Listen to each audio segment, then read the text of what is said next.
Hey guys, how you doing?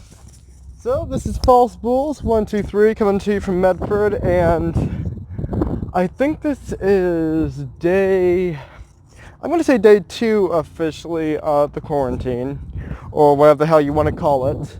Because in Oregon we're not officially shut down, but basically I'm on a, how you say, surprise vacation time due to basically no one eating at the restaurants. Because, as you know, I'm a food industry worker. I think that's the phrase.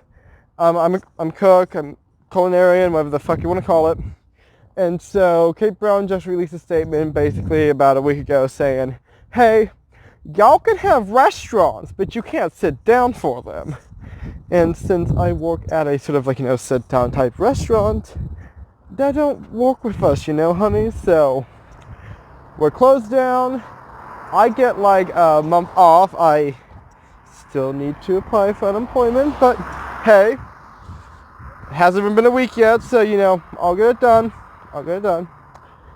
And I just thought that, like, hey, if there's one thing that I like to do in my spare time besides be a dumb asshole, it's vlog. And it's like, this is the perfect opportunity in our life to just see more of my dumb face. So, you're basically just going to start getting a lot of these tiny vlogs like, I did at the start of my channel.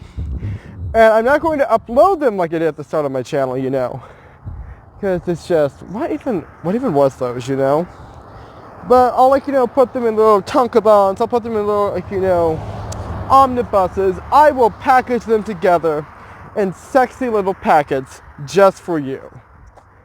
And so, that is just really the long and short of it. I love, how you can, mess with the backgrounds when you're walking. That's kind of fun. Welcome to part 17 of Ryan Gets Distracted While Video Recording. Yeah, so, right now, what's new with my life? Why am I walking down the road when it is quarantine time, bitch? Well, that's because I am trying to find a thermometer. Because my mom texted me up and she's like, yo, Ryan, I love you. You're my best. I popped you out of, wherever, babies come from. I know where babies come from. And it's like, can you get me a thermometer? We just want to make sure so we can monitor that so we can keep one better track of our health. And I'm thinking, what? Preventative measures? What the hell's up with that? But I'm like, yeah, I love you, Mom. I can do that for you. So I head down to Fred Meyer's. They don't have anything. So I'm hitting up Safeway because they might have something. And hopefully one way or another, we find something. I'm trying to think about what else is new with my life right now, just because, video recording. I finally got myself a yoga mat, so I'm going to actually start doing, an exercise routine now. If you're a long-time watcher of my channel, you definitely recognize my fitness outfit, which basically just makes me look like some weirdo in the 90s movie. But I always look like that. Anyway, guys, I'm going to let you go, and I'll see you later, okay?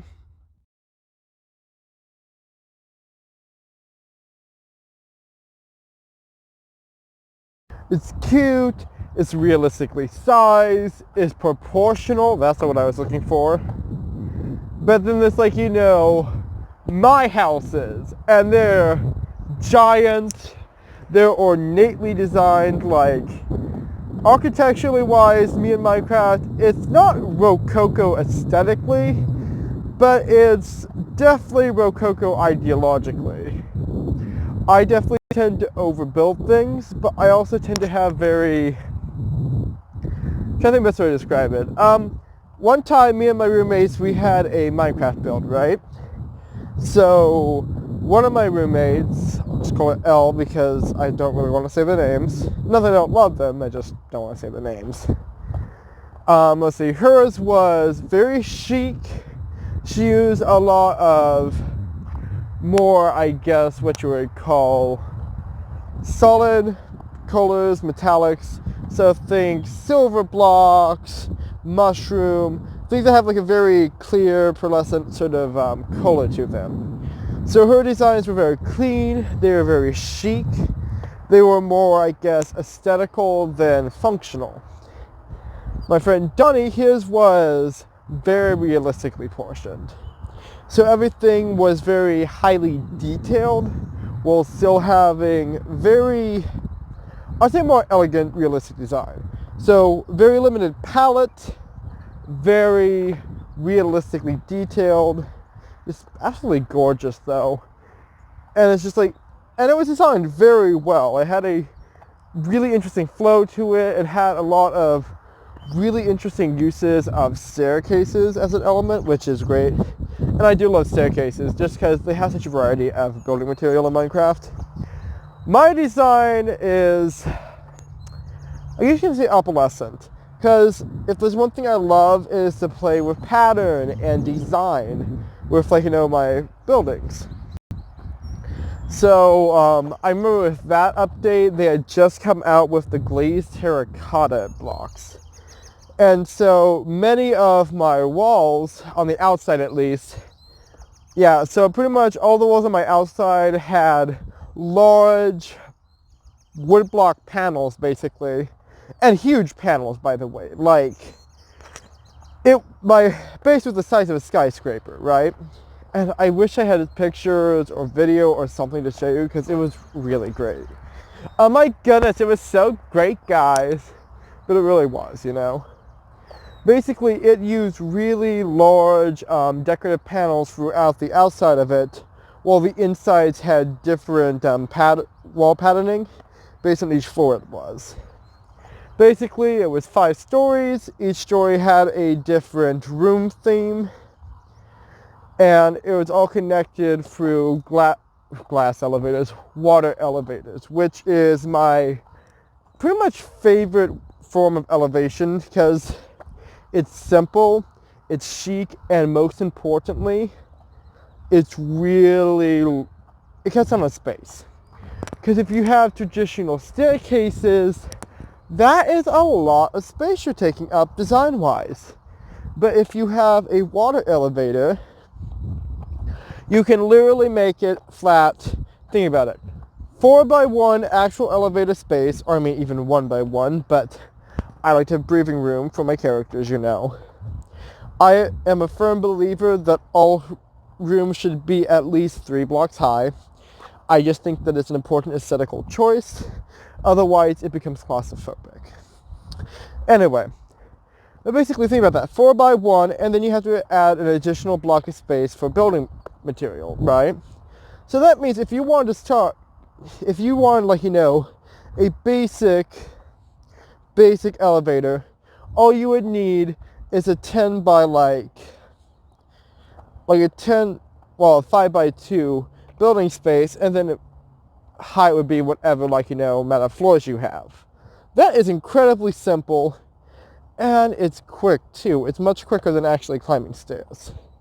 Now, I have not trying to spend this entire time talking about, I guess, my Minecraft builds, but yeah, I've been having a lot of fun with that. I'm on the Nettlebrick Minecraft server, which, hey, all ARGs need a Minecraft server. Look at Dad, for instance. I don't actually follow that ARG, but I know they have a Minecraft server. Look at me being a fake gamer once again. No, I'm just kidding. Another thing that was really into was my friend Chris. He told me about the show called Beastars, and it was super fucking fantastic. Basically, imagine if somebody did Zootopia, like that, like Animal, like Predator Prey, like all in the same city type movie that was like super big, because then it was just like, oh my goodness, this has furries and a harsh look at the realities of racism in modern society.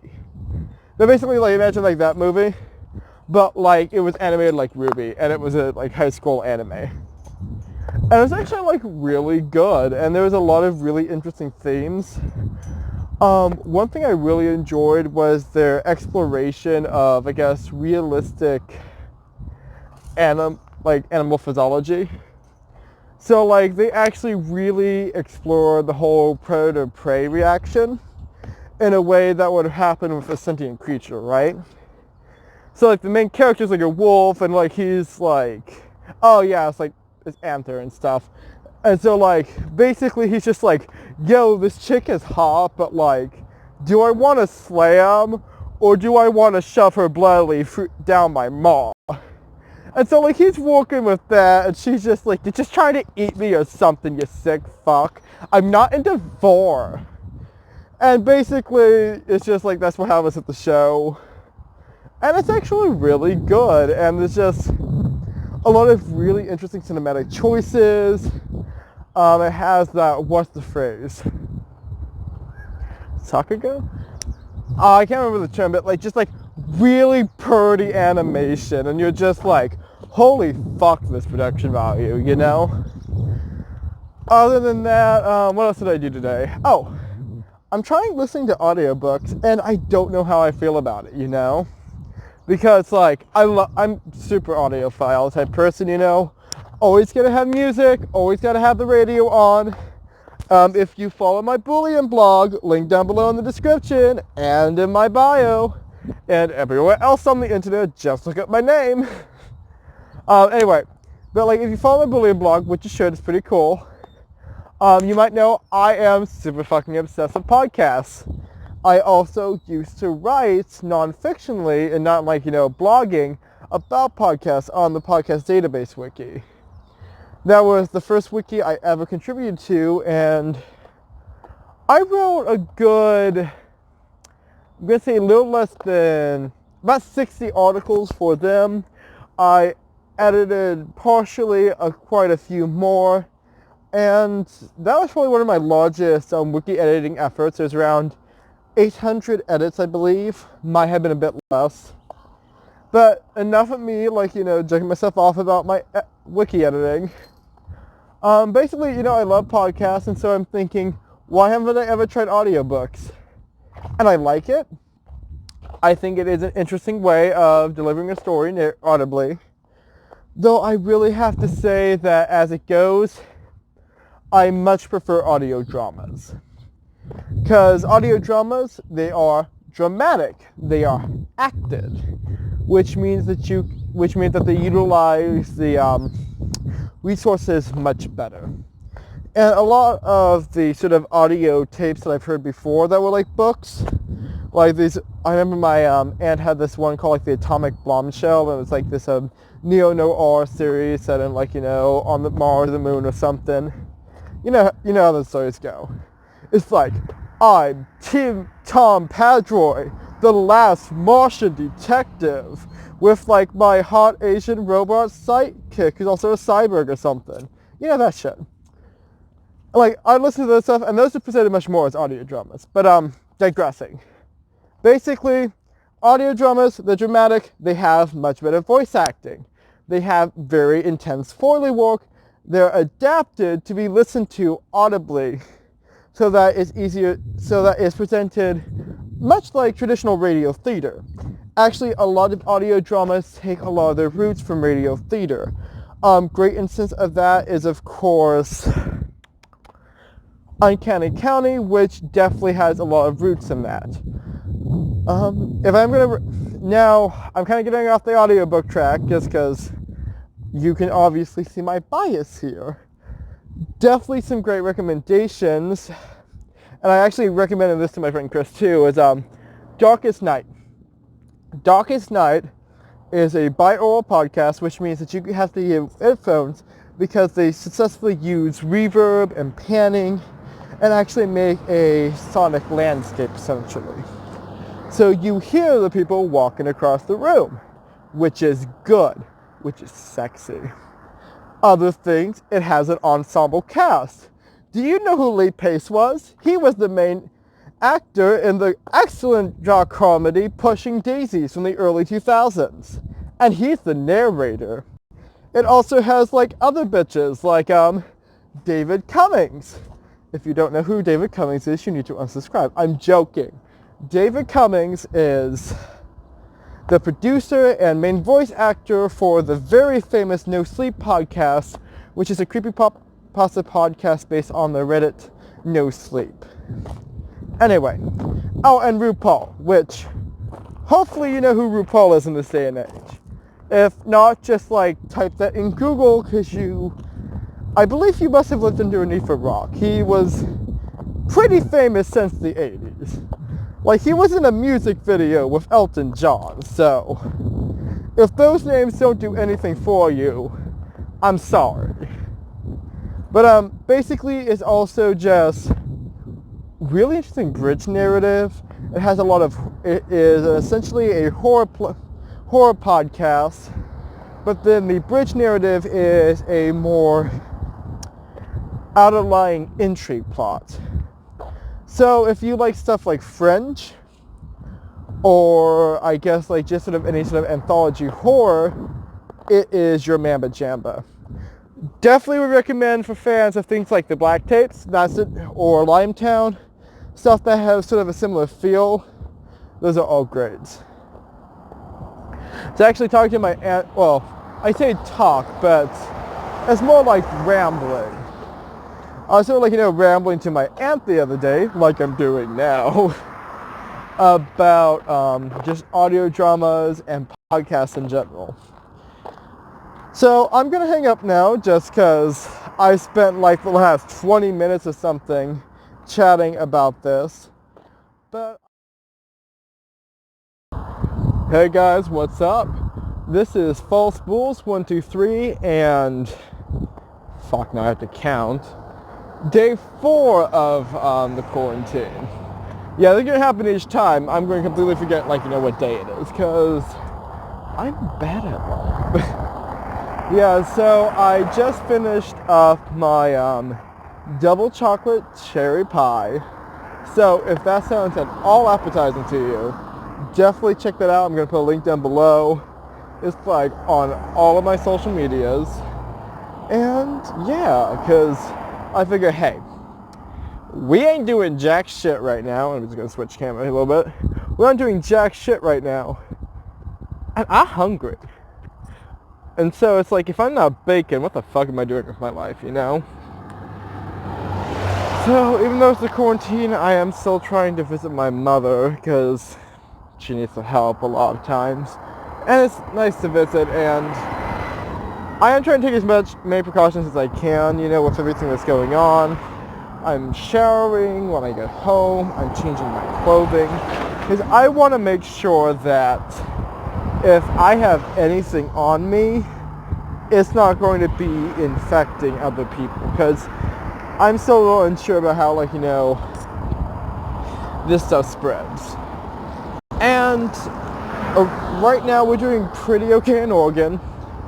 There aren't too many cases where everyone's really trying to self-isolate. Oh my goodness, my hair.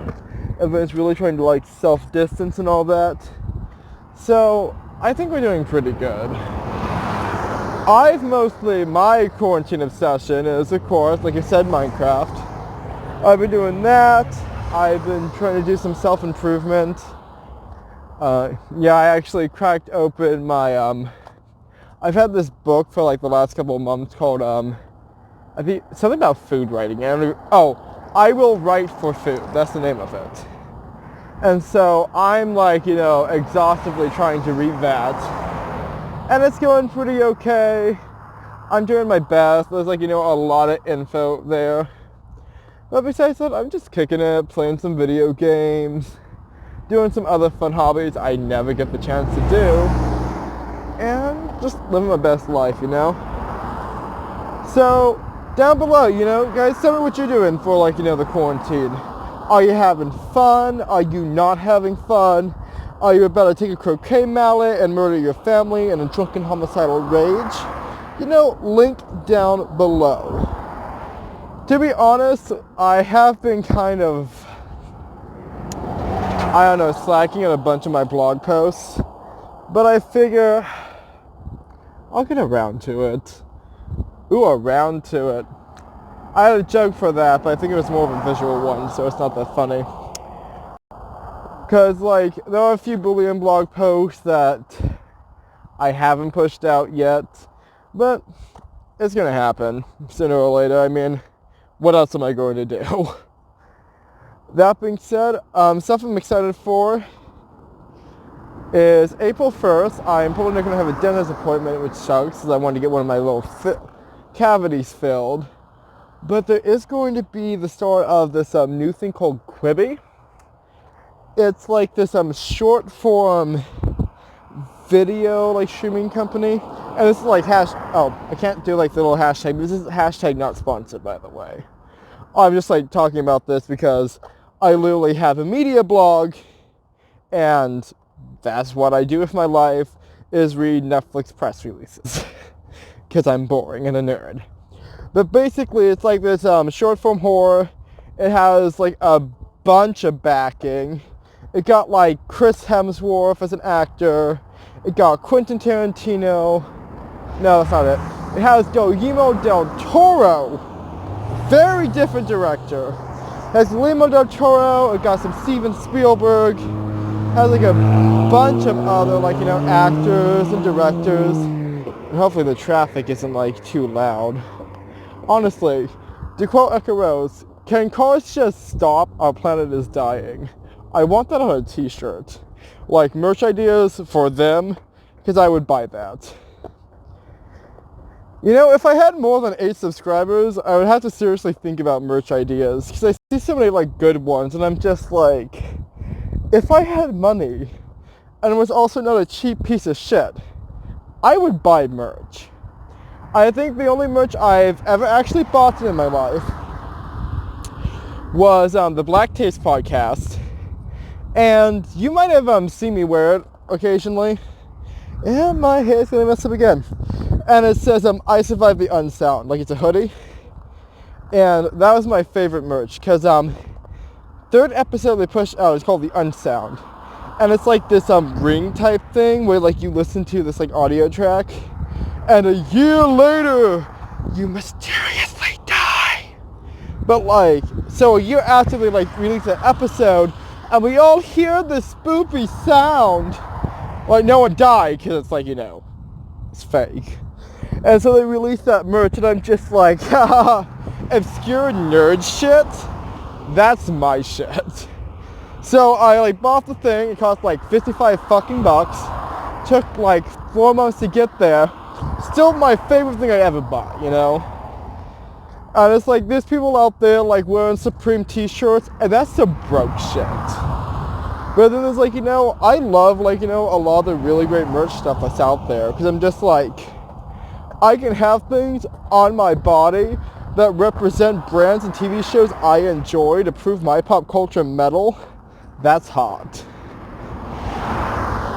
Though, if I'm being honest, most of the other merch stuff I would buy, and most of it is podcast merch if we're being honest, because I'm a giant weeb in that department. Like, most of this stuff would be like really awesome posters. What was it? Within the Wires has this really awesome like oil painting poster from like season 2. And it looks so awesome, but I have no wall space. Like, if you notice the wall behind me in my room, like, it's just covered in shit. Because I like wall hangings. That's my primary aesthetic decor. And it's like, all my other walls are also covered in, like, things. And it's like, I still haven't shown you guys a room tour, and I'm sorry about that. But I have, like, no furniture in my room, right? I have my bed. And then I pretty much have, like, nothing else. Everything's still in boxes. Everything's like all this like really tiny furniture I had when I was like in high school. And so like I'm saving up for shit, but beds are expensive. And like I want to like get this super cute like trundle bed, but like full cost is gonna be like around $500. And it takes a while to save for that type of thing, especially like when life happens, you got student loans and things. But it's like, with the virus right now, that's really putting a damper on my whole financial thing. So I'm just chilling, sitting pretty, not spending a dollar. I mean, I'm spending a couple dollars here and there, but I'm trying to save my money. The good news is all the restaurants are closed down, and that's what I spend my money on. Because I don't buy clothing, I don't buy video games, But like all of my money basically goes to me like being out in public and thinking, ooh, you know what sounds like real good? Like a double quarter pounder. Hashtag not sponsored. And I'll be just like, yeah, that does sound good. And then the next thing you know, I'm at Pizza Hut. I just dropped 15 bucks on one of those like pizzas that have the garlic knots on them. But like they don't look like the ones they have on like the television when they're playing like Usher's Our House or whatever. They're just kind of like garlic butter on the crust. And then I eat like a whole 14-inch pizza with one of those. And I'm super full. And I just felt dead inside. And I'm like, well, that sucks. Yeah, and then that's like where all my money goes. So, luckily, no restaurants, which means I'm out of fork. But it also means I can spend my money on the things I usually spend my money on. Yeah. Yeah, so, let's see. I'm trying to keep these daily vlogs kind of short, at just around 10 minutes. For the ad revenue brought... No, I'm just joking. I'm not monetized in the slightest. But, yeah. Just to let you know, April, I'm going to be trying to have same upload schedule as, you know, like my usual months. It was just this month, there was kind of like this weird little scare. And hopefully, we'll figure it out in the next coming months. Because, yeah, it's life stuff. And even if, like, you know, what I thought was going to happen does happen, where I am going to have to spend more time at my mother's house, I'll try to find, you know, some way to have vlogs. I'm not sure what I'll do or how, but I'll think of something, you know? Because I do really love vlogging with you guys. This little quarantine vlog video is actually probably some of the funnest time I've had, just because it's unfiltered, it's unscripted, it's just me, you know, talking in front of a camera, enjoying myself. And I don't know, you know, personally, I don't know if you guys enjoy this, because by the time I publish this, who the fuck is going to want to watch an hour-long vlog of just some random fucker walking down the street in Medford, Oregon? Oh no, I revealed my city. Well, it's a good thing you don't follow me on Instagram at Ryan James, where I actively post my location data. By the way, follow me on Instagram. But yeah, it's like, I don't know who wants to see this, but I'm having fun making it. So like, you know, that's my life. Thanks for watching. And hey, I'm gonna, like, you know, head off right now. I got shit to do, place to be, and mouths to feed. But I just want to remind you to have a great day, okay? Stay safe, stay healthy, wash your fucking hands. And like, you know, this False Bulls 1, 2, 3 signing off. Hey guys, what's up? It's False Bulls 1, 2, 3 coming to you on a little rainy afternoon. Yeah, so kind of wish I was at home right now, but you know, life happens and you have errands to run. So normally I'd be, like, you know, wearing just a tank top and stuff, but it's raining out here, so I'm dressed up in my blue windbreaker. Honestly, I feel like I just look like Lady Gaga from that Judas music video she did. But since I've mostly been rambling for like the last 1,500 vlogs, this, by the way, would be day 5. It's a Tuesday. Double checked up on a Thursday afternoon. No, that's a Thursday anyway. But I thought I would do a little special segment in the middle of the week for you, because what else are we going to do with our lives? And so welcome to our next segment of False Bullsy's Music Corner, or whatever the fuck I called the last one. So, due to many circumstances in my life, I tend to walk places. And so, that coupled with Pacific Northwest weather, it rains a lot, look at that sky. And so, I listen to a lot of music while I'm walking. I think there's something poignant about walking in the rain. It's something which is something you often have to do. It's going to rain whether or not you need to walk. And so I think that it provides an interesting emotional backdrop to listen to music in. So before we get started with my video, I want you to comment down below and tell me what your favorite music to listen to when you're walking in the rain. And hopefully the traffic isn't a bit too loud. I'm on the bike path right now. This isn't the Greenway. This is actually the new bike path that connects Bullock, where the airport is, to pretty much the Walmart area. North Walmart, not south. And if you live in Medford, you understand what I'm talking about. And if you don't, you have no idea. Anyway, so I'm going to be telling you my top 3 albums I listen to while walking in the rain. Let's get started. First one is going to be right up. It's a bit of a new contender for me, and that's going to be Alpinisms by School of Seven Bells. So School of Seven Bells is known as shoegaze, which was essentially what dream pop was called when it began in the 1980s. And so shoegaze the term was dubbed that because when people were viewing the audiences of the concerts, everyone was kind of like, just looking at the shoes, listening to the music. And so it became a sort of a term. One I think of the more interestingly named genres of music, but I digress. So shoegaze had a bit of a following. It was definitely a bit more underground, or indie as you call it, Pat Benatar wasn't doing it, Blondie wasn't doing it, Led Zeppelin definitely wasn't doing it. But it was just sort of its own thing. Nowadays, I feel that alt pop, with the introduction of the internet, is definitely a lot more accessible. You can find your Cake Bake Betty, you can find your Bird Eats Baby, and of course, Lana Del Rey is very much a high contender with dream pop. And so, obviously, and alt pop is definitely becoming a lot more popular. You're getting more, fringe artists. So it's still very mainstream in our sense.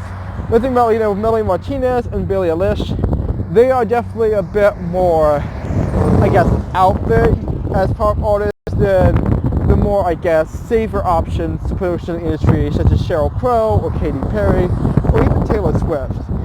Compared to them, those were very mild pop artists. Of course, I feel like, a lot of those ones are definitely still feeling the influence of 90s pop art, think Fiona Apple, think all of those people. But once again, I'm getting off point. Alpinisms, which is actually a term for mountain climbing, interestingly enough, is, I don't think I've listened to all the albums, so that's the first one I listened to them, and it's fantastic. It uses a lot of really classical music, tropes like call and response, repetition, and they just have these really enjoyable sonic, layered songs to them. So if you're listening for something that's a bit more, technical music-wise, especially vocally technical, definitely check them out, especially if you like stuff like Lana Del Rey, or you want to get into more alternative pop, like dream pop, like alt pop and that stuff. That would be a fun band to listen to. My favorite song by them, if you want to check them out, is I Am Under No Disguise. And I'll sing you a bar. I am under no disguise, I am under no disguise, I am under no disguise, I am under no disguise. So my second album for Walking in the Rain is, I believe it's called Disease by Bear Disease. Now, I initially confused the band with the alt-rock band Bare Hands, but those are very different. Bear Tooth is, trying to think how to describe it. I would definitely classify them somewhere post-punk, definitely a bit more hardcore, but I'll do a little bit of Googling and editing and give you the music people call them. I guess critics, people that actually know music genres. And that band was recommended to me by one of my roommates when I was living in Goose Bay. Her name was Mariah. So if you're watching this, hey, like, you're awesome. You're the best. Like, I hope you're doing well. I check you up on Facebook sometimes, but I don't really go on social media that much. Well, not like the social media where I actually talk to people like you. I'm on Instagram. But so she recommended to me Beartooth, and they're pretty good actually. I really like them. So I enjoy, like, you know, a lot of the sort of post-punk, like, you know, music world. I'll listen to MCR, I'll listen to Fall Out Boy, I'll listen to all like those basic ones. I'm not like into like the super hardcore, like the super deep genre stuff. Like, I don't listen to Sleeping in Silence or anything. But, like, you know, I'm going to say about mid-range through that. Like, you know, they're not as hard as, like, I'd say AFI, but they're not, like, as soft as, like, the sort of newer pop-punk stuff that Fall Out Boy does.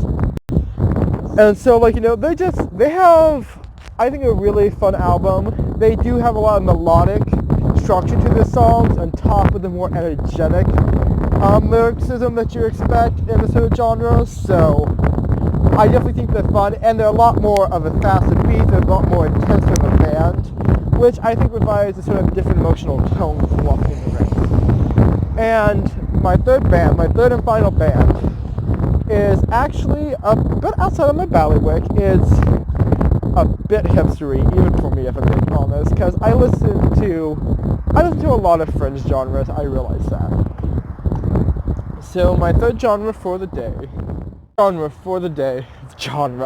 my third album for the day, there you go, is Reality by Real Estate. Not Sunny Day Real Estate, but the lo-fi band Real Estate. And I think they're situated in, I'm going to posit a guess, Oklahoma? Somewhere Midwestern. And so for those that aren't, like, you know, super familiar with, like, I guess, light, like, super light genres, lo-fi is, and I refer to them as light and heavy, but that's just sort of how I process them, in my opinion.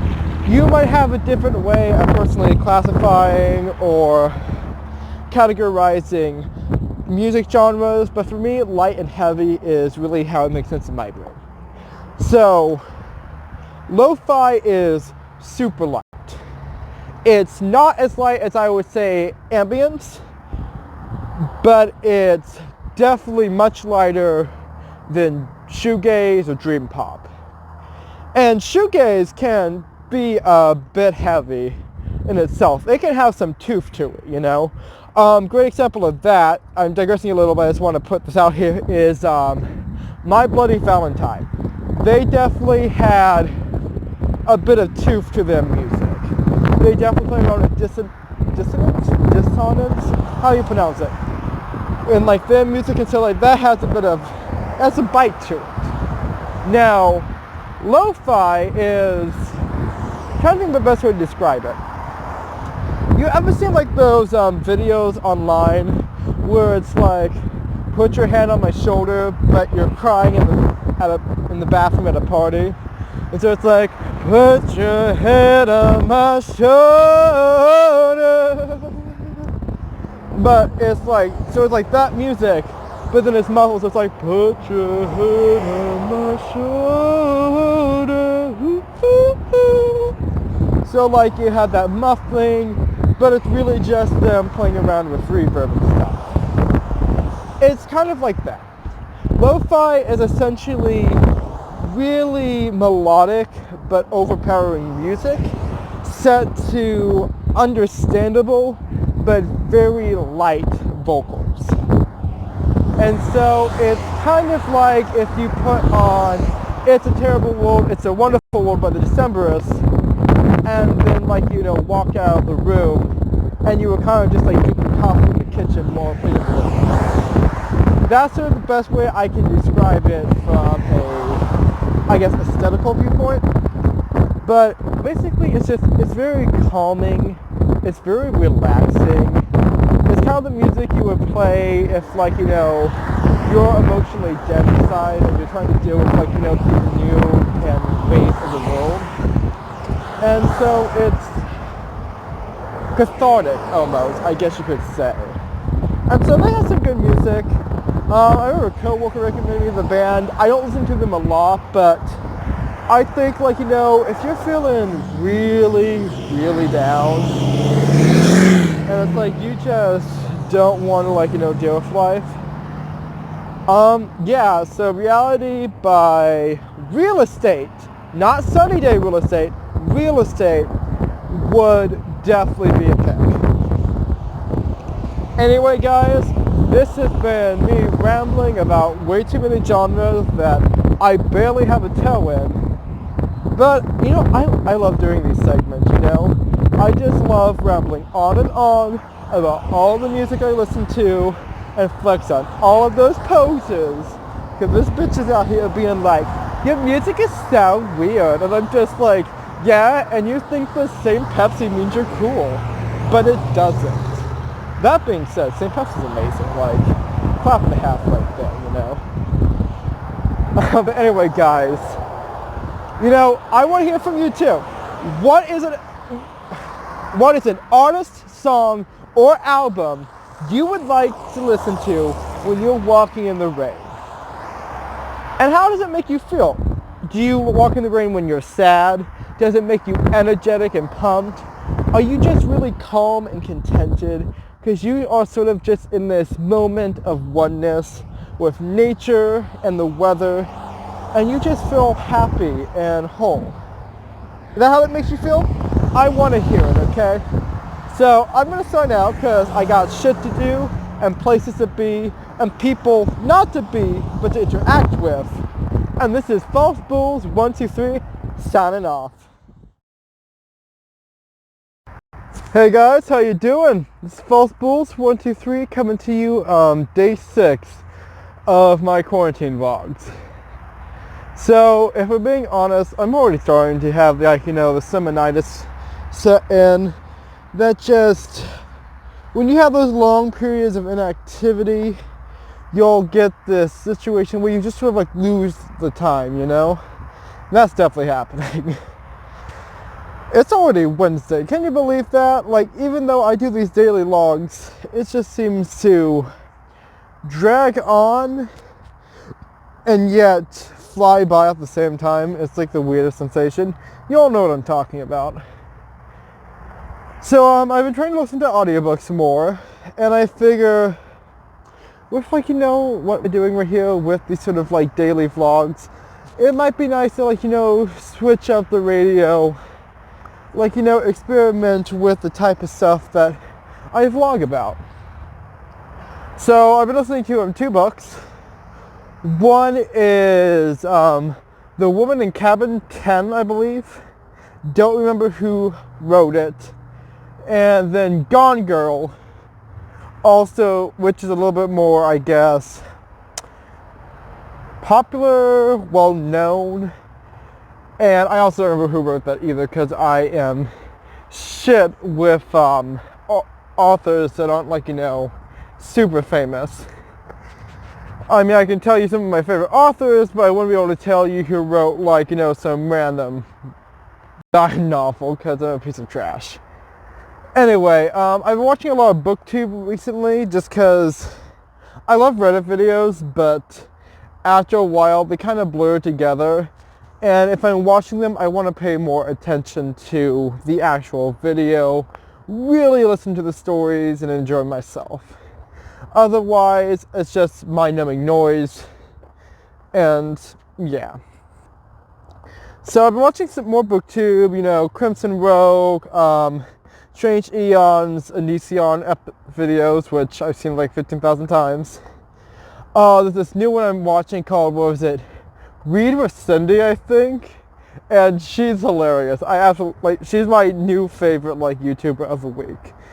And considering how much YouTube I watch, like, that changes often. But let's get on with the actual show. Enough of this preamble and ramble. So Woman in Cabin 10.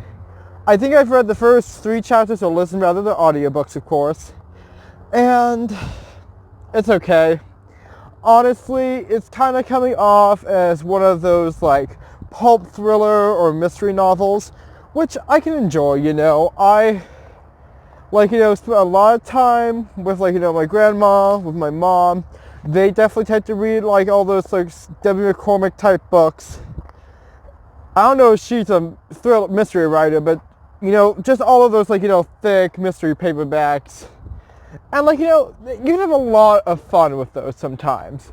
I enjoy pulp writing just as much as the next person, because it's like a pop song. You want there for the deep literary themes, but you enjoy, like, you know, a story for, like, you know, if it's fun to read. Woman in Cabin 10 is honestly a bit dull. It's 3 chapters in, she's not even on the cruise yet, you know, she hasn't seen the gremlin on the plane wing and starts screaming her crazy, because that's kind of like what the book is about. It's like, oh my, did this person really get thrown overboard like that one episode of Perry Mason? But it's like, that hasn't happened yet. There was basically a burglary, and she didn't realize it at first because she had been day drinking, which, I mean, relatable. And then, she hit her boyfriend, I think. It's a little vague, like, what the relationship is. I know they're fucking, but I don't know anything besides that, because just the way it's written is a bit long-winded. And so she hits her boyfriend with a lamp or something, and I can't tell if it was at her place or her boyfriend's place. I was a little confused about that. I don't know if I missed something while I was listening or not. But basically she did that, and she finally mentions, like, at the end of the 3rd chapter, the whole point of it that she was going on a cruise, and I'm thinking, why wasn't all of this preamble? Why do we care that your house got broken into? Because they don't really do much with it. It's like, oh, we had this little moment of tension, the house got broken into, and then she's just like dawdling about, talking to people, being sad and British. Give me a second. So yeah, like, she's just being sad and British, and all the people she's talking to are kind of being a dick to her. There's like this locksmith character, and he's like, wow, your door's a piece of shit.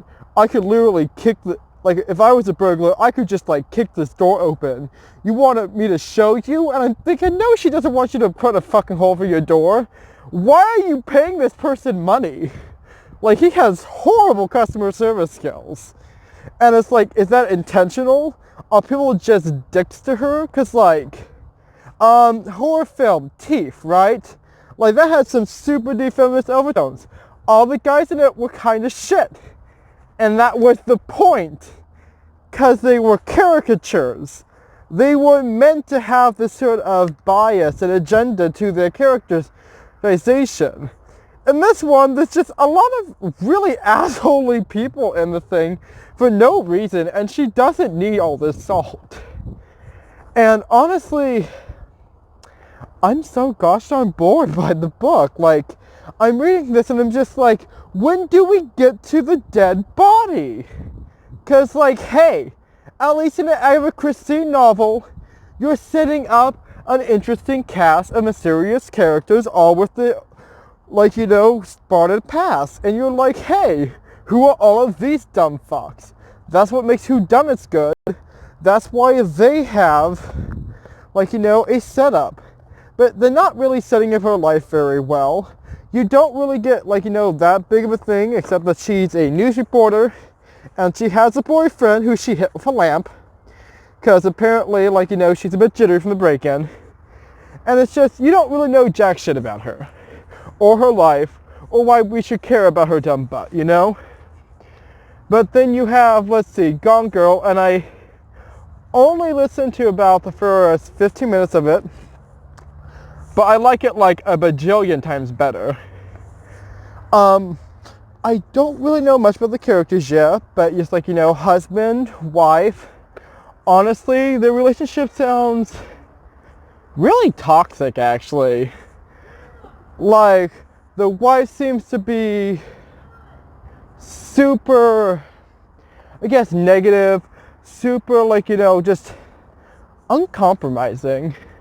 But at the same time, like, the husband seems to be, like, really possessive, really set in his own way. He always seems to be doing things that are kind of like for him, but not for them. So it's like, I'm definitely seeing, like, probably from what I've had mildly spoiled about, like, the show, the book, I kind of, like, can see why it might be going in that direction. And honestly, I like the writing style a lot more. There's a lot more interesting depth to the writing, because there's alliteration, and there's onomatopoeia, and there's, like, more technical writing. There's more flavor to it. I guess it's just, the voice is very much more developed. It has a lot more interesting of a character that, I guess, tells me more about the world, gives it more flavor than, like, the other book does. And dear Lordy, that probably was great for the camera. I am so sorry, guys. I have the war spring allergies. So sorry about that. So welcome to part 5 of Ryan being unphotogenic. False pose, you know what I mean. You probably know what my first name is. But, yeah, I've been reading those 2 books, and I like it, I think, like, audio dramas, the audio books, I think they're pretty interesting. I've been enjoying them okay, and I already talked about that, like, last time.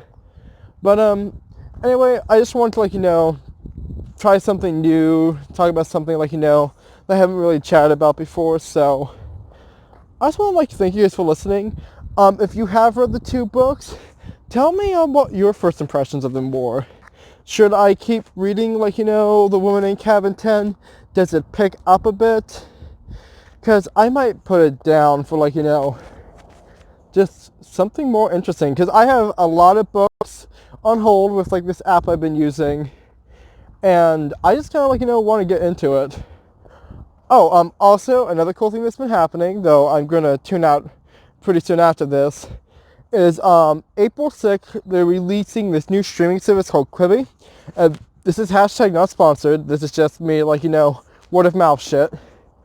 And it's supposed to be, like, this short form, like, streaming service. It looks interesting.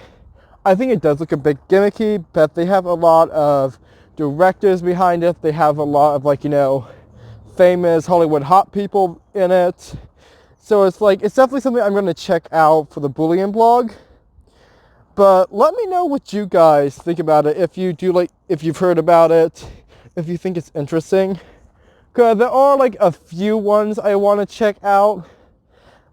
And I wrote about that on my blog. So, like, if you're interested in any of those shows, like, awesome. Probably the one I want to check out the most, though, besides, there's a few, but right now, Tell Me, it's a Junji Ito adaptation, and Ito works have had horrible track records, right? Like, there's just so many failed adaptations.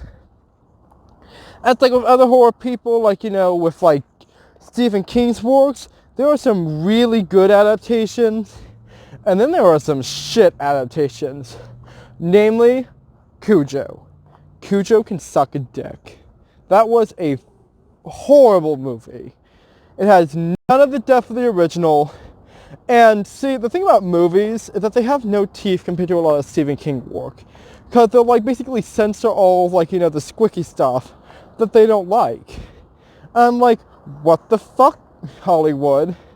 You're saying that just because you're, like, have a rating system that you don't want to show a woman having an extramarital affair, watching her son die in a car from dehydration, and then having her ex-lover, like, jacket on their marriage bed.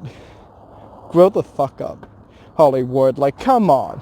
If you're going to adapt a book, you have to have all the details. I'm digressing wildly at this point, but I actually watched The Hunchback of Notre Dame the other day, and I kind of like it. I kind of do like the adaptation. Like, it definitely much different plot, but at least, like, the whole story just doesn't piss me off internally. Because honestly, like, I like Victor Hugo as a writer, but fuck half of those, like, characters in The Hunchback of Notre Dame. Like, one dude literally trades technically his wife, for a freaking goat. And he's like, yeah, I might have human traffic that, like, Roma woman to that creepy rapist priest. But I mean, like, I'm just so into architecture these days. That, like, I'm not even making that up. That's a legitimate paraphrase of the plot. But, anyway, guys, I'm getting off topic. But I'm having a fun time. Like I said before, tell me what you thought about the books. Tell me what you think about Victor Hugo, like, just in general, if you read the classics. And, yeah. This is probably, like, a dumpster fire of, like, a vlog series. But I'm just having fun with it. It gives me something to do. And if there's anything I can probably learn from this in the future, in my next one, is I'm definitely going to consider maybe trimming this a bit more, maybe scripting it a bit more, because I'm mostly just ad-libbing at this point. Anyway, guys, video's going on way too fucking long, so I'm gonna head out. I'm gonna be outsies, okay? False Bulls, 1, 2, 3, kicking it.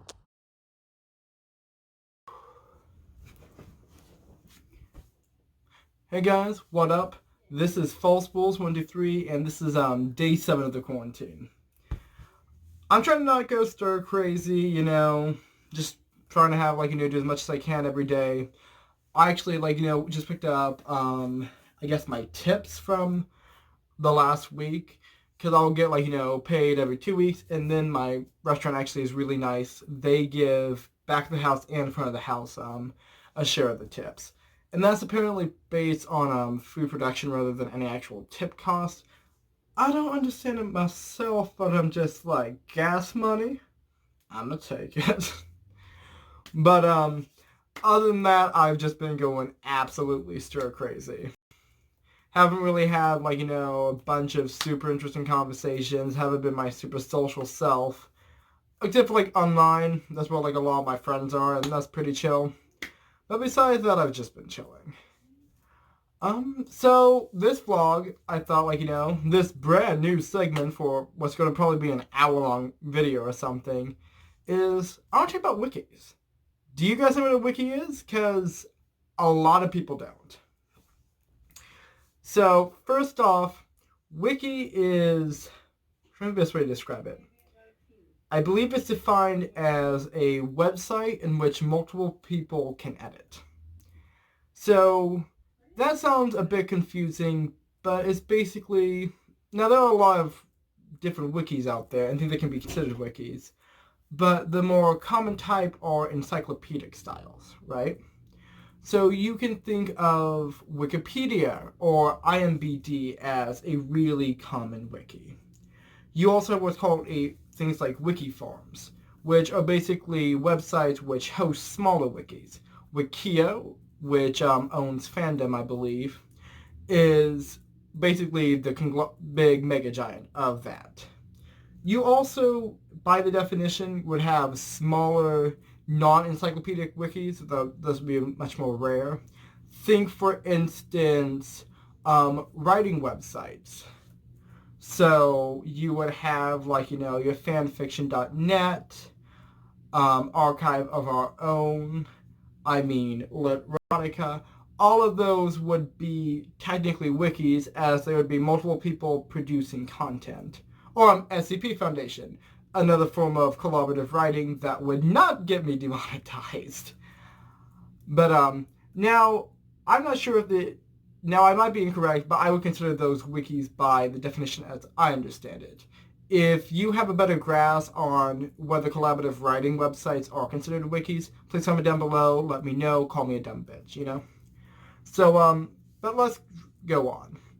You wonder, Ryan, why are you telling me this? Why are you yammering your fat mar about this topic? And let me tell you. So I am actually a giant dweeb, and I love wiki editing. Now, I've only had like maybe 10 edits on Wikipedia because they have really high standards. And anyone who says that, like, oh my goodness, Wikipedia doesn't have good sources and you can just put anything on there. Technically, yes. Anyone who's ever actually edited a Wikipedia knows it's a lot more complicated than that. There have been multiple studies, which I am not going to look up or find because this is a really casual video, that have tested the veracity and validity of Wikipedia and have shown that for a lot of subjects, it is a lot more specific. Sorry, is accurate, at least equivocally to more traditional encyclopedias. Now, there's also the criticism that Wikipedia, of course, has a poor scope or range as its two major, I guess, information centers are about chemistry and Star Wars. But, I mean, I feel that in that case, that's what smaller wikis are for, and you can't really fault a community-led project to be interested by the interests of the community. So, like I said, I'm not on Wikipedia, and I will finish this digression, but I have done some other contributing on other wikis. Now, for if you are a gamer or if you watch, like, cartoons, if you are at all in a fandom of some kind, you will most likely discover a wiki. And there's wikis for everything.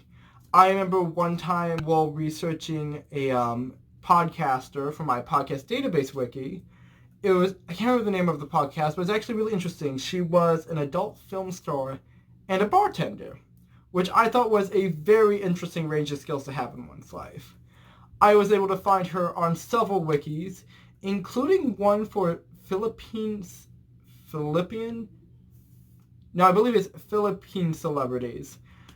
But what was really hard was to actually find a picture that was safe for work.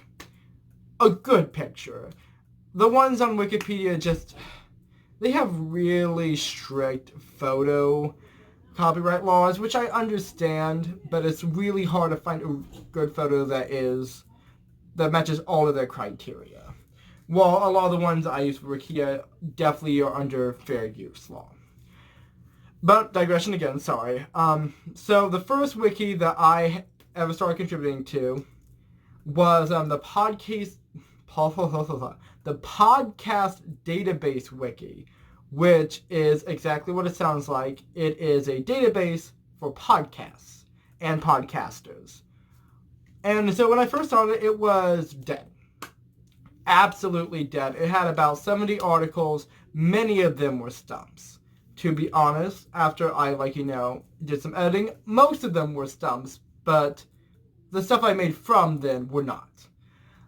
Most of them had to deal with some Earwolf podcasts, and then I believe the Benson Network. It was a smaller podcast network that included, I believe, Midnight Marinara, and I can't remember any of the other podcasts that were on there. And so it was a lot larger than the podcast wiki, which was another dead podcasting wiki online. Actually, I've never really mentioned this, but about, I think, a week before I actually found the podcast database wiki, I had made my own wiki. But when I found that, I'm thinking, this is already established, this has a framework, I don't want to make an entire wiki by myself. That's boring. And so I simply started working on the dead wiki, and I got to work. My first article I ever wrote was the Adventure Zone podcast, which, if you know anything about the McElroy brothers, and I'll have to do a video on it sometime, I know way too much about them, because I essentially, as I tell you the story, have stalked all of them.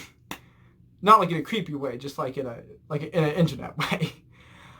So I wrote that out. It was sloppy. It was overwrought. I hated it. Well, no, I actually felt really proud of it, but I hate it now because, you always hate your first stuff you make. And then I got started to work. I created an info box. I started adding a lot of photos to the site. Most of the articles did not have logos or anything like that. And I kept going. I mostly focus on podcaster articles, mostly just because it was easier to write, essentially. Podcast episodes, you have to consume a lot more, you have to do a lot more in-depth research to really understand the information that you need to parse for them. And so I wanted to write more in-depth articles for those, but considering that I haven't listened to every podcast in the world in-depthly, it was really hard for me to summarize that just with a couple hours of research. Podcasters, however, are usually fairly famous. You got your Pal F. Tompkins, you have your Tig Notaro, you have your, trying to think of a third famous person, Hal Lublin. There are many other famous people who do podcasts, but I cannot think of them off the top of my head. Oh, Adam Scott, he was in Parks and Rec. He has a podcast. I think he talks about U2 a lot. I'll put something on the screen there for you. Also, drink more water. It's good for you. But basically, I just started busting those out, and I had a lot of fun with it. I really loved doing the Podcast Database Wiki. I started editing in 2017, and ended around the time that I went to college, so... Just trying to think about that. I guess it would have just really been that year of 2017 that I mostly worked on it. So a good 6 or 7 months, because I definitely put it down quite a bit once I moved to college just because I didn't have time, and my first laptop had shitty internet connection, because I literally bought it in a hole-in-the-wall area somewhere near Blackbird. And if you live in Medford, you would know exactly where that is. But if you don't, you have no idea. Anyway, just laughing at my own joke. Basically, I worked on that for about 6 to 7 months, mainly, and that gave me a little under, I believe, 800 edits. In that time, I added about 60 articles. Excuse me. Got a little bit of congestion. Don't worry. Just congestion. I have spring allergies. Anyway, I added about, 60 articles to that, and just absolute blast. During that time, I started the Boolean blog, which I wanted to do because I'm looking at this and I'm like, there are no blogs. There are, no user content on this wiki. And you know what that makes us look like? It makes us look like a scrub. And so I'm like, well, since I'm here, I started, busting out blog articles. I wanted to do something that was fun, that was new to me, because I've never blogged before at that point. And it was also something that, would help boost sort of the views on the blog, because, I'm into that type of shit. I look at an analytics page and I'm like, that's hot. I try not to check my analytics too much, because honestly it just depresses me. But I imagine when I actually have a following, it will be, I guess, how would you say? Informative, yeah. So basically, I stopped that around college. I didn't have the time for it. And at that point, I was putting a lot more effort into the articles. To be honest, I believe I had been working on, Hollywood Handbook, the article for that, for about a couple months by that point. They had over 200 episodes, and I had chosen to actually... Oh, excuse me, just with all this talking, it's drying out my throat. Troubles of, in a stuffy room, talking too much, dries out your throat, you know how it is. Anyway, but basically I've been working on that for 2 months, and I was doing all of this basic order entry type stuff. And I managed to have entered in most of the information, and all that I really had to do was enter in the production the release date into the table, link it, go on to the next one, which is fine, but when you have over 200 things to do that with, and you had already spent all that time formulating it into a table and going through all of their guest appearances, checking to see if any of them were relevant podcasters, and then linking them to uncreated new pages, it was a hassle. Other than the main article took about day and a half to write. The table for the episode list, which they still produce it, so every time I came in, I spent like the first half hour literally just updating it from the 5 episodes they had just created, and it was just a hassle.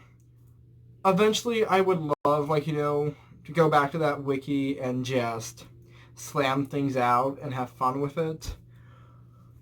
But it was honestly just, it was a lot. So I put it down. I wasn't touching the wiki at all. I didn't even touch the Boolean blog because at that point I just didn't really have anything that was interesting to me to like podcast about. My last article in that run of the Boolean blog was describing a rock, and it was just after Anchor came out. So these are for those that aren't super entrenched in the industry. Anchor is basically like a podcasting platform that a lot of indie creators use, and it has pretty good I haven't used it myself, but from the stuff I hear from it, it has pretty good production value, and it's helped make a lot of really interesting independent podcasts, which I love. That being said, I love big name high production podcasts. My top podcast at this moment that I am slobbering over is The Darkest Night, and that has a very high production. Gimlet produced, I believe, Sandra, really great. Also high production, definitely they have an entire network going at this point. I don't listen to them a lot, but, those two are great podcasts to listen to, but Discriminate Rock, small production, equally as small. I'm getting off the point, though. I got back into wiki editing, what was that, last year? Last year, yeah. And that was because one of my other interests, which I don't talk enough about on this channel, and I should talk about my interests more. I have a lot of cool stuff I don't talk about. Wow, Ryan, get back on the point. Anyway, and that was the Nettlebrook ARG wiki. Actually, I believe it's just called the Nettlebrook wiki. I don't think we specify it as an ARG. And for those that don't know, I will try to post links to some relevant videos.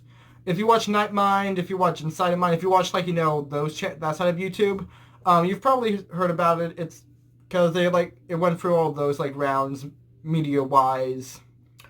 Round I think summer of last year. That was right when it was perking up actually.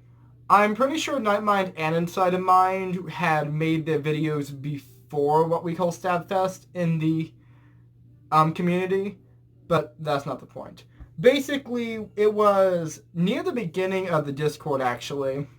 I remember that because I got in a little bit, a day after the Nightmind video came out, because I'm just like, hey, this is just starting.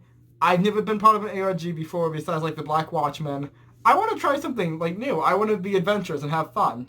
So I joined it, and that's some of the best things I ever did. I got to meet, a bunch of people. I have a community that I can chat with, and, that makes me happy. That makes me feel social. And so that's just a big smile on my face, And basically, it was real early into the Discord because they had just created roles, right? And and they're like, hey, we should start a wiki. And I'm like, hell yeah, I was literally just thinking that. It's like, I wish there was a wiki so that I could take my books of crazy and put them on the internet. Like I do on this channel. Oh yeah, actually somewhere in my boxes, I have my notebook that actually has all of my ARG notes. And I kind of want to show that to you guys. Future video idea. Chalk up another one. And so I hop on, and I'm just like, hell yeah. And I'm, trying to bust things out. And it was just, a flurry the first couple days, because there was me, there was, Ushanka Cat, there was Ellen North. Dang it, there was another, I know his name is Dan on the Discord. I don't remember, everyone who was there at the beginning. I just remember those three, because they were, really prominent. And so we were busting stuff out, and we were having so much fun at the beginning because we were just trying to get caught up with the ARG. And we had and we were having so much fun with it. Eventually, I got the role on my Discord as a Nettlebrook historian, and you might have seen that on my Instagram handle. And they call us and that's the title for I'm just gonna digress here a little. So you have a bunch of different roles, right? You have a Nailbook historian, which means that you're editor on the wiki. You have Nailbook reporter, which means that you're one of the people that can update the updates channel on Discord. That means that if anything new happens in the ARG, if it's a DM, if it's an Instagram story, if it's a new video, if it's like a post on the Tumblr or like anything like that, they post everything on the thing, day it happens, everything's archived and timestamped, which that's hot. But anyway, then you just have, I guess, residents and settlers, which are just basic, hey, I've been here for a while, or I was one of the originals and that type of thing. You also have Nadelberg tourist, which just means you're just passing through, basically. So there you go, that's my digression, but pretty much I got a role in the Discord, and then when they were needing more admins, I became one of the admins on the wiki, and I was actually really excited about that. Like, that was a really exciting moment for me, because I had never been the admin on something before. And I tried to, earn my place, my title, because it's I want to prove that, I deserve to have that. And I know for most people it probably doesn't matter, but it's I take shit seriously, I am hard ass about everything. And so it's I try to keep it updated. I try to think of how we can improve it and stuff. And my main personal project on the wiki recently has been the article on Echo Rose's New Year giveaway. I'm going to post a link to that video, and I'm going to post a link to the page so you can check it out. But it's really awesome. Also, guys, definitely please check out the Nettlebrick ARG in general. I think it's a super cool thing. This is all out of universe, right? I'm out of universe. I'm just telling you about this. Yeah, it's I think it's super cool, and I'm gonna post links so that you guys can learn about it and read about it and join the Discord if you want. My 8 subscribers. Actually, I don't know if any of my subscribers actually are part of it, because maybe that's how you found me. But if you are hey, I'm just talking about my experience. And honestly, it's just I've been having a lot of fun lately with the ARG, with wiki editing, and I'm really glad that I started it back in 2017. Now here's some sad boy truth. I think when I started, I was really looking for an outlet, mostly because my grandma had just passed away that year. And so I was kind of looking for a way to sort of throw myself into something. And I think that, it was a really healthy outlet. It got me a lot of writing experience. It helped increase my research skills, which have definitely helped me in my life. And I think it also is great because it inspired me to start my Boolean blog, which, as you guys know, I started up again last year. I started my Boolean blog in October 2019, and I believe my first article was... trying to think what my first article was. I know my first movie article was Texas Chainsaw Massacre, but I honestly can't remember. And, maybe I'll put, a little picture right here like I usually do, talking smack to me from my editing future self. Anyway, guys, this video is going on way too long, but I'm having a blast. I had a really fun time talking to you today. And I realized that, when you're watching this video, because I'm going to have it as, this entire long video, it's going to seem really weird that I keep mentioning stuff and repeating stuff. But I'm not used to, filming over an entire week, so I kind of see all of these segments as individualized arcs, So I apologize if I'm constantly saying, hey, and, I'm signing off and stuff. It's just, I'm kind of getting the hang of it. And, maybe you can always criticize and say, hey, stop being so amateur, stop showing your, production process and stuff, but if there's anything I am a dumpster fire. And it is my personal philosophy that one should never shy away from their mistakes, from their previous work. That's why everything that I have made, that I have posted online, I leave up there. All of, my trashy writing from middle school, all of like, the cringy fan art on my DeviantArt. I'm trying to think of something that I've done that's cringy that's not on DeviantArt, but it's mostly just that because it's DeviantArt. Getting off point, but another video idea. You want to see my DeviantArt? I know how to, screen grab now, so we might do that sometime. Might want to invest in a webcam, though, because I want to show you my face. Because, I mean, you want to see more of this face, right? Comment down below if you don't. No, just kidding. And, anyway, guys. I just try to keep... I don't think that you should ever shy away from the stuff you've done. Because even if you look back at it and you're not as proud, if you're not as happy with what you made, you can at least have that to see how much you have grown. Because I know that I have grown from, like, all of the stuff that I've done. I'll find something that, like, I thought I lost. I found something like, I'll find writing from when I was a kid. I'll find, like, drawings. I'll find, like, recordings of my voice or my singing or, like, my acting. And I think, wow, this is shit.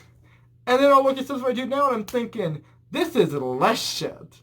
And it's like, hey, it's all about, like, practicing. It's all about growing as a person.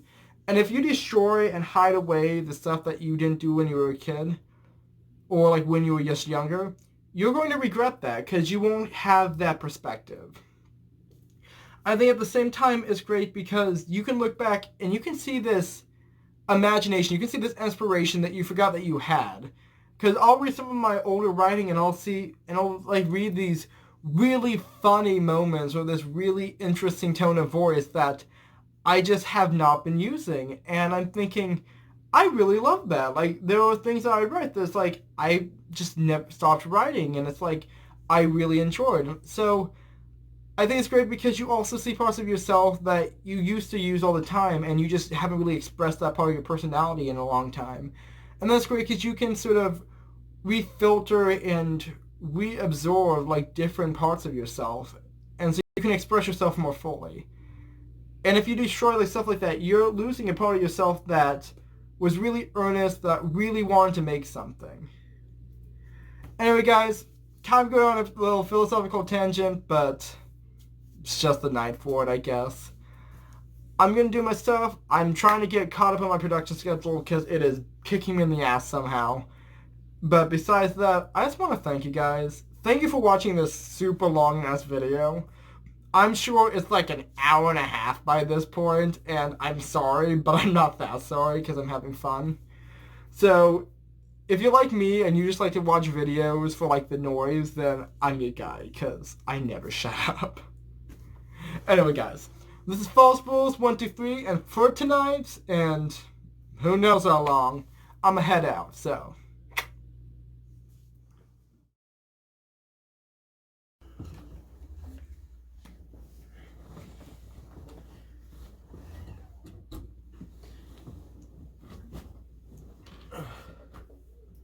Hey guys, what's up? This is False Bulls 123, and I believe this is going to be day 8 of my quarantine vlog. Now, I don't really got any sort of subject or topic of discussion for today. So, to finish off this video, I thought I would just, jam out a little with my ukulele. That's something I like to do in my, I guess, off time, and so, I don't think I've ever just actually, jammed out for you. And I really love just like to pluck in the ivory, so to speak.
And there you go.